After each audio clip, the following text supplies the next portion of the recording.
How was doing Breaking Dawn compared to the first three Twilight movies? Um, I mean, obviously, it's kind of Breaking Dawn finalizes a lot of the storyline threads that started in the first one, basically, and so it was kind of exciting doing these momentous scenes because it's not.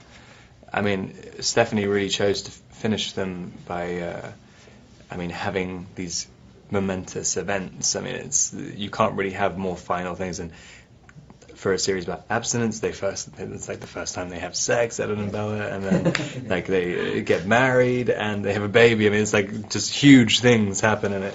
And so it was kind of exciting knowing that it's like, there are no questions afterwards in this one. So it was fun. The wedding scene was fabulous. You were you're a gorgeous groom. What were you thinking during the shooting of that scene? I mean, I didn't really have to think much. I mean, Edward is it's one of the only moments in the entire series where he's just happy. I mean, there's nothing else to it.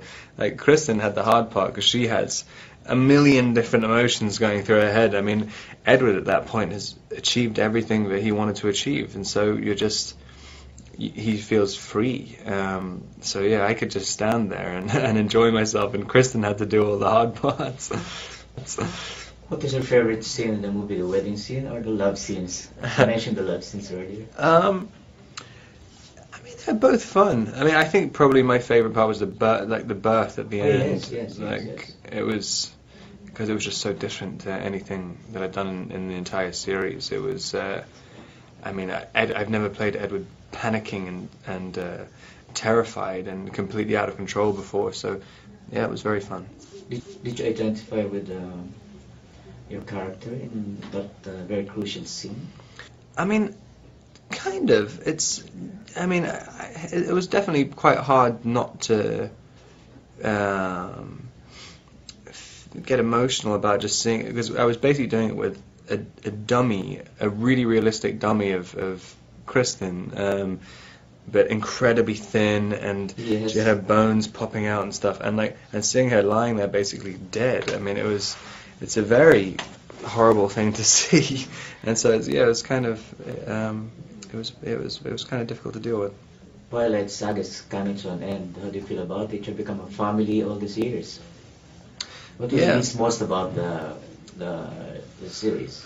I mean, it's definitely that aspect of it. I mean, we all grew up together since the first one. We've gone through this crazy journey,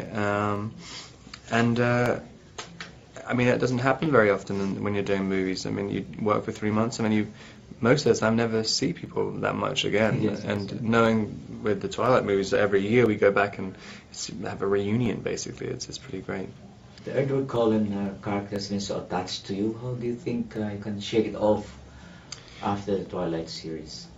I mean, I've never really been concerned with sort of shaking it off. I think career is just a gradual development. I mean, I think if you try and shoot down your previous work, you run the risk of alienating the people who liked you in the first place. So I'm just just sort of developing into different movies, and you take little bits of every single thing you've done onto the next one. Yes, and how do you see yourself beyond the Twilight series? What kind of roles would you like to portray? I mean, it always changes. I mean, I kind of there's my tastes change every day. I mean, I very rarely find scripts that I like, so when they come along, it's always just exciting. I mean, I always seem to like things which I'd never really thought of before. I mean, I've never really aimed for a specific genre or anything. It's whatever comes my way. I just kind of you just got to keep your eyes open for it. Would you like to invite your fans back in the Philippines? Hey everyone in the Philippines, hope you're all going to enjoy Breaking Dawn Part 1. It comes out November 18th. Thanks a lot.